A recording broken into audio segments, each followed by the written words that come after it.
Nothing worth watching. But you'd only have another go at me anyway. Come on, Roxy. Bea might be top dog, but that doesn't mean she knows everything. No? She picked my number quick enough, didn't she? I reckon she knows me better than I know myself. Or maybe I just don't want to face it. Oh, come on. You're not the cold-hearted bitch that Bea's trying to make out. Oh, you reckon? I never gave her stuff about the Sheldons. Or this baby. All I saw was a way of making real money. And plenty of it. Yeah, well, I reckon it's a pretty good lurk. Sure it is. I mean, I even figured out after this one I could rest up for a while and do the whole deal again with some new mob. But not because I cared about them.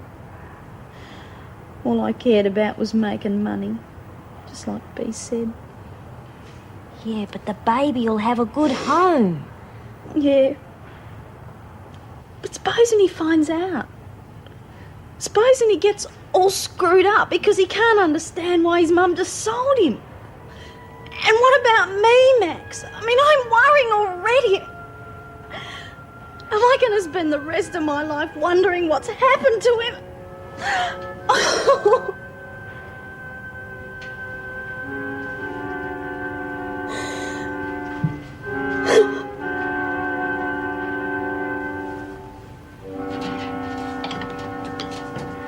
Got the place all to yourself tonight, Bea. Yeah, poor bitch. I wonder if she'll make it. Brandy? Yeah, she's as tough as nails. Bit like your mate, eh? Oh, no, Bea. Roxanne's not tough. In fact, she's pretty well scared gutless at the moment, and her nerves are shot too. Yeah, about time, silly bitch. She thought she was very smart with this get-rich scheme. Never gave one thought about what she's doing to the kid or herself. Okay, but I reckon she's learning the hard way. She's feeling bad enough as it is without you going on at her, so couldn't you ease off a bit, Bea? Look, I've got nothing against the kid. I just don't like the way she's using a helpless baby to feather her own nest. In my book, that stinks. But I'm not going to ride her. She already knows how I feel about it. Thanks. Hey, how about one for me? I don't think so, Daniels. The bell's about to go. And you were on your way back to your cell, weren't you? Yes, Miss Ferguson.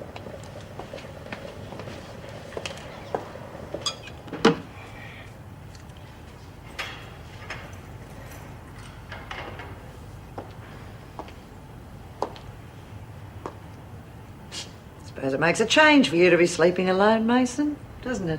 Oh, it's just a bit strange being my first night. You'll get used to it. It's amazing how quickly the nights turn into years. Of course, you'll probably find it harder to adjust than most people. But then, just think of it as one of life's little novelties. Good night.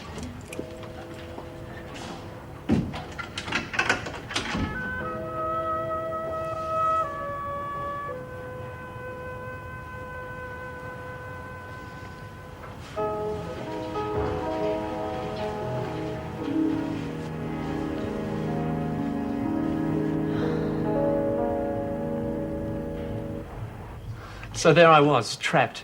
Bea Smith on one side of me with her claws bared, and Wentworth's answer to Attila the Hun glaring at me on the other. Paul, that's enough. I'm sorry, Mum. But they're great shots anyway. They certainly are, love, especially this one of Bea. I'd sure like to get out there and take some more. I don't think there's much chance of that after this afternoon, though. Well, if you want to get back into favour, why don't you show how really good you are? What do you mean, take some prints out there? Yeah. Well, what do you think, Mum? I can't see why not. I think they'd enjoy them. And not just these, but anything else you got that's interesting. Yeah, Wally's right, you know. I mean, their cells are pretty dismal. You show them something better than a brick wall, they're going to be your friends for life. I'd sure like to get in their good books again. There's great subjects out there for character studies. Wally, have you got any of those prints left over? Oh, ever. You must have given me hundreds. Yes, plenty left for Wentworth. Have a sort through, Paul, and I'll take them in tomorrow. Now, I think we could do with some more coffee, and there's lots more pie if I can twist anybody's arm. Oh, excuse me. And you're not tired, are you? Got the whole day to go yet? Yeah, don't I know it. Actually, I'm bushed. I sat up till past midnight last night trying to help Jennifer with the maths, only to find out she'd already done it on the calculator. Good morning. Yes. I'm Martin Corley for Corley, Burroughs and Selman, solicitors. I'd like to see my client, Mrs. Mason. Sandra Mason. That's right. Well, if you'll just sign in over there, Mr. Corley, I'll take Mr. Corley through and get Mason from the laundry. Okay, thank you. You come this way, Mr. Corley. Thank you. Morning, Colleen. Hello, Coral.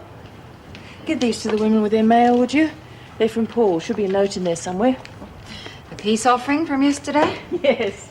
At least he's not afraid to admit when he's in the wrong. See they get them after lunch, would you? Shall do. But I don't understand, Mr. Corley.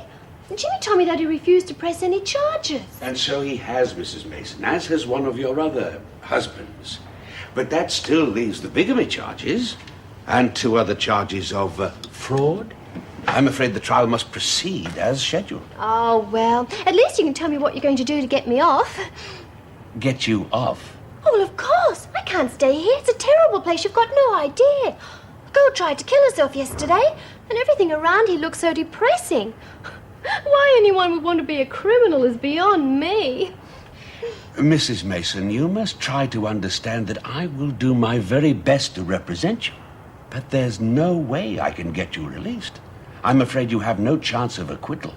No chance? Oh, but that's silly, Mr. Corley. What's the point in me paying you if you can't get me off? Well, believe me, I wish I could. But there are just no grounds for your defense. You mean like insanity? Like all the voices that keep telling me what to do? Are you saying that you weren't responsible for your actions? Oh, well, it's not that I'm irresponsible. It's just that, well, I can't stop doing all of these things. Well, it is a possible defense, if it's true. Oh, it is. I can't resist the voices. And I know the judge wouldn't want to send me back here. Well, not if you tell him that it's true. And you will, won't you? Well, I certainly think it's worth a try. Oh, thank you, Mr. Corley. Are you married?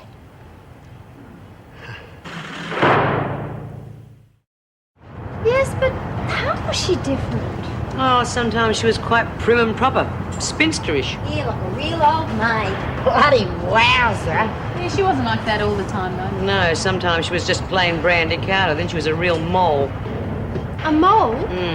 You know, a tart. Oh, well, I don't think I could be a tart. Not even pretending. Right, hurry up and finish up. The bill will be going in a minute. Excuse me, Miss Ferguson. Could I please be excused? I'm not feeling very well. As a matter of fact, Okay, back you fools and give us some ear. Oh, what do you reckon's the matter with her, Miss Ferguson? She's out cold, Birdsworth. Daniels, you and Young get her back to her cell. Poor little mite. She's not fit for this joint.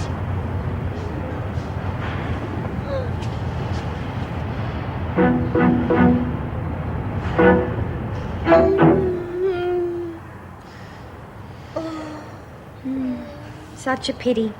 You know, I reckon Sister Kelly's going to have to put her oh, down. really, Maxie? Shh, someone's coming. Okay, this ought to do the trick. Come on, Mason, I want you to sit up and take a nice deep breath there. That's enough out of you two.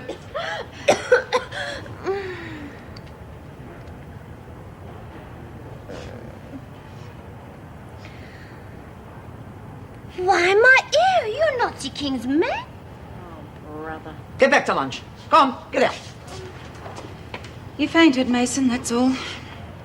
Why do you call me this strange name? I am Joan. I must return to my men and do battle for the glory of France. Joan of Arc? Oh, yeah, that's all we need. The bells, they are calling me. You just stay there and rest. You'll need your strength for the battle. You surely don't believe this? Well, it's not going to hurt her to miss lunch, is it? And you said yourself she's definitely out cold. Joan of Arc. Oh, well, perhaps we're all going slightly round the bend. The Archangel Michael is waiting for me. That's all right, I'll phone him. Just stay there. You rest. Sister Kelly will see you when she's finished in maternity.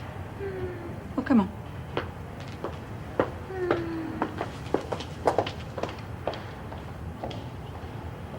And then she bangs on this frog accent and she tells the freaking po-face, "You are not the king's men." Talk about hysterical. I know, I reckon the freaking make a good king's man.